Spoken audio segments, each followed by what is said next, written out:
سلام دوستان، من یوسف هستم. در ابتدا میخوام تشکر کنم از همتون به خاطر کامنت هایی که گذاشتید توی کلیپ های قبلی که گذاشتم توی کانال و از همتون ممنونم.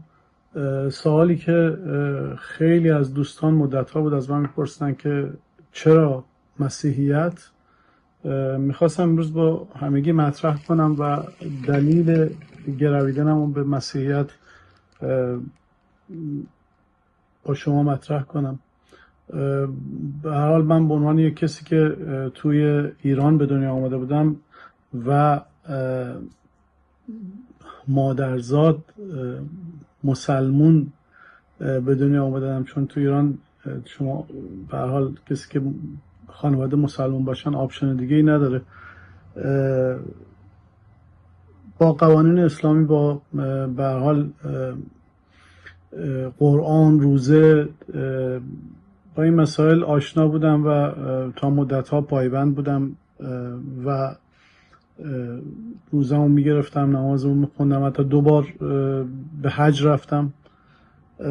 ولی طی سالهای حالا بعد از انقلاب دیدم که روز به روز سوالات زیادتری تو ذهن من ایجاد میشه. اینکه چرا کسایی که به هر حال ادعای مرجعیت دارن، ادعای به هر حال دینداری دارن توی ایران، دارن ظلم میکنن، دارن فساد میکنن، دارن دزدی میکنن و هر کار شنیعی برای رسیدن به هدفشون انجام میدن. یعنی تو ذهنم این ایجاد شد که خب اینا اگه که مسلمون هستن و دارن با احکام اسلامی بیش از همه آشنا هستن، چرا به این نتیجه رسیدن که این کارا رو بکنن؟ این موارد بود که کم کم شک کردم، شروع کردم به مطالعه از طریق اینترنت، از طریق کتاب‌هایی که کتابای بیشتر اینترنتی، چون به هر حال تو ایران امکان این که شما کتاب‌های ضد، یعنی برخلاف قوانین اسلامی چیزی توش نوشته باشه، امکان تهیه‌اش بسیار مشکل، شاید هم واقعا بعید باشه. مطالعه کردم در مورد به حساب اسلام، در مورد قرآن، اینکه این آیات چه تناقضاتی توشون هست و کم کم این موارد باعث شد که متوجه بشم که نه، یه ایرادی توی این قضیه هست و از اونجا بود که دیگه واقعا نتونستم این دستورات اسلام رو قبول بکنم و از اسلام بریدم. و از اونجایی که توی ایران امکان این که شما با حالا موارد دیگه، مسیحیت یا حتی به حساب یهودیت یا موارد دیگه بتونی عمیق آشنا بشی وجود نداره، هیچ گونه به حساب ذهنیت قوی از مسیحیت نداشتم تا اینکه مهاجرت کردم، اومدم توی کشورهای آزاد و اینجا بود که به هر حال مدت باز یک سال خوردی طول کشید تا اینکه من متوجه شدم که مسیحیت پیروی مستقیم از خداست و قوانین و رسومی داره، آدابی داره که واقعا با ذات انسان خیلی مچتر، خیلی به حساب میتونه انسان رو از نظر روحی، از نظر ذهنی، از نظر رفتار اجتماعی آدم بهتری بکنه و باعث بشه که تو جامعه‌ای که زندگی میکنی با صلح زندگی کنی، بدون ترس زندگی بکنی. و این موارد بود که منو کم کم آشنا کرد با مسیحیت.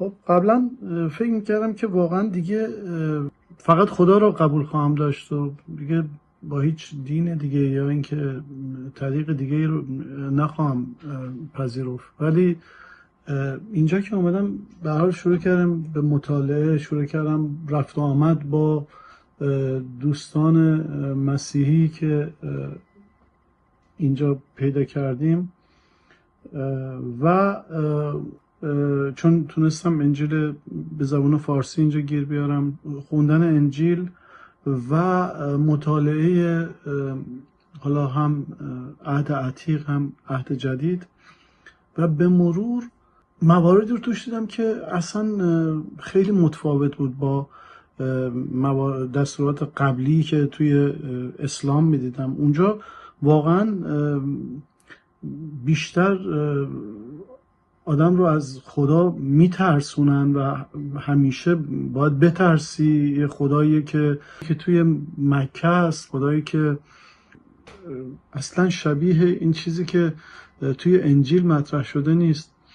توی انجیل رابطه شما با خدا چیزی که مطرح شده بود یه رابطه دو طرفه است، یعنی عین یه عقد که شما با خدا میبندی و خدایی که خدای دوست داشتنی، که خدای مهربونیه و خدایی که محبته. و اینجا بود که به مرور مایل شدم که بیشتر بدونم در مورد مسیحیت، در مورد اشکال مختلف مسیحیت و واقعا پروتستان رو خیلی بهتر از بقیه طرق مسیحیت دیدم. خیلی با با ذات ما که فراری هستیم از اون بحث شیعه، با ذات ما خیلی آشناتره، خیلی قابل لمستره و اینجا بود که با عیسی مسیح آشنا شدم و متوجه شدم که عیسی مسیح نه پیغمبر خدا بلکه پسر خداست، بلکه فرزند خداست. تو تعالیم و به حال روش‌های و راهکارهایی رو که توی انجیل برای مردم گذاشته فقط دعوت به محبت،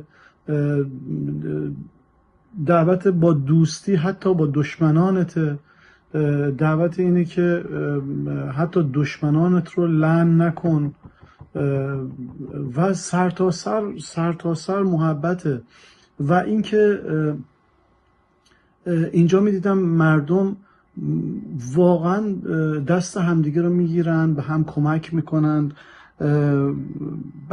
بخشی از اصلا زندگیشون رو صرف کارهای خیر میکنن بدون هیچ چشم داشتی، بدون که حتی اصلا بعضی بشناسن که چه کسی داره این خدمت رو انجام میده. دنبال ریا نیستن اصلا و دروغ نمیگن. حالا تا اونجایی که من با این مردم آشنا شدم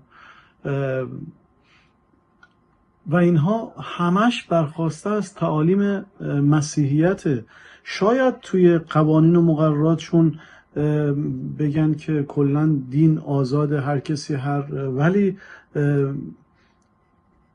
ولی ذات قوانینشون و به حساب ذات مردمش بر اساس قوانین مسیحیت عجین شده و این قوانینی که باعث شده که این مردم اینقدر با همدیگه به حساب در صلح و صفا، حتی با دیگر کشورها در صلح و صفا زندگی بکنن. اینها تمامش باعث شد که بیشتر و بیشتر مطالعه کنم، انجیل رو تا حدود زیادی مطالعه کنم. تو کلاس های مختلفی که حالا به صورت آنلاین اینجا بود یا سمینارهایی بود که شرکت کردم و باز بیشتر آشنا شدم و واقعا از صمیم دل پذیرفتم که مسیحیت آیین و روش واقعا یه زندگی سالم، یه زندگی پاک و پیروی مستقیم از خداست. خدایی که عاشق انسان هاست، عاشق ماست، و عیسی مسیحی که به خاطر بخشیدن گناه های انسان ها بر صلیب گذاشته شد و کشته شد و دوباره عروج کرد تا همیشگی در کنار ما باشه و قلب ما رو از گناه ها بشوره. ممنونم از اینکه وقت صرف کردید و گوش دادید. امیدوارم بتونم مجددا بیشتر براتون از این کلیپ ها بذارم و سوالی اگه داشتید میتونید توی کانال مطرح کنید. خیلی ممنون و متشکر. خدا حافظ.